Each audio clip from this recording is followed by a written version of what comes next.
Lesson 40, page. Lesson 40, page 62. Chuir sin na húla sa bhosca. Deir si gur chuir sin na húla sa bhosca. Doscail sé an gceata, ní ruscail sé an doras. Deir sé gur ruscail sé an gceata. Deir sé ná ruscail sé an doras. Chunach sé an fearr. Deir sé go bhaca sé an fearr. Ní dhearna sé a cheachtainna. Deir sé nach nearna sé a cheachtainna. Deirm leat nach ra mé an. Deirm leat nach bhuair me a. An neartúilm go nóirt sé sin. Dúirt sé líon go raibh sé an. Dúirim an leis nach ra mar an. Lesson 41, page 63. Taran seo, aber lí teachtan seo. Sé a bhhaile, aber leis dul a bhhaile. Dúirt sé leis gan dul ar scaile nniu. Éirí, aber leis éirí. Sí leis an tíine. Aber lí sí leis an tíine. Ná seasaí gan doras a bhuachalí. Aber leis na buchalí gan seasa gan doras. Féchaí óhar geachtainna a chalíní. Dúirt sí leis na chalíní féchante a geachtainna. Glíar, aber lí glíochair. Fanneom, aber lí fannacht liom. Ná láhairs liom. Dúirt me lí gan láhairt liom. Ná tít. Dúirt sí leis an báiste gan títim.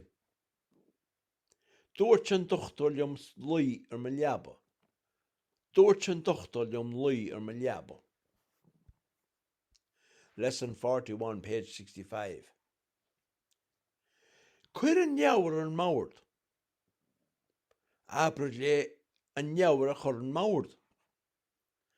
Ná bar sin inneog, aber leis an móchail gan an inneog a bhíse. Críochnaigh í bhar geachtainna a chalíní. De chalíní a geachtainna a chiochnú. Ní féidir am an peanna áil. An féidir leat mé eiceal. An féidir leat mé a chluisteáil. Ní féidir am an múnteúir a chluisteáil. Aber go bhar baidircha a fáistí. Dúirt sé leis na páistí a baidircha a rá. Ná fág do bháil ar an lábhlár. Aber leis gan a bhála ágáil ar an lábhlár. Dúirt sé leis seán a cheachtainna a dhéana. Díon de cheachtainna a cheáin ar sesin. Ní féidir am iad a dhéana anois ar se seán ach díana me a nachtaíad. Dír sí orm an leabhar a thuirste. Tuairt am an leabhar ar siise. Tuairthe ar sa mise agus thug me an leabharte. Dír an múnteoir orm an inneog go oscailt. Oscail an inneog le a heil ar san múnteoir. Osla mé ar sa mise. Dúirt me bháir liom té áil sa siopa. Fáid té sa siopa ar siise. Jo ar sa mise agus fuair me an té.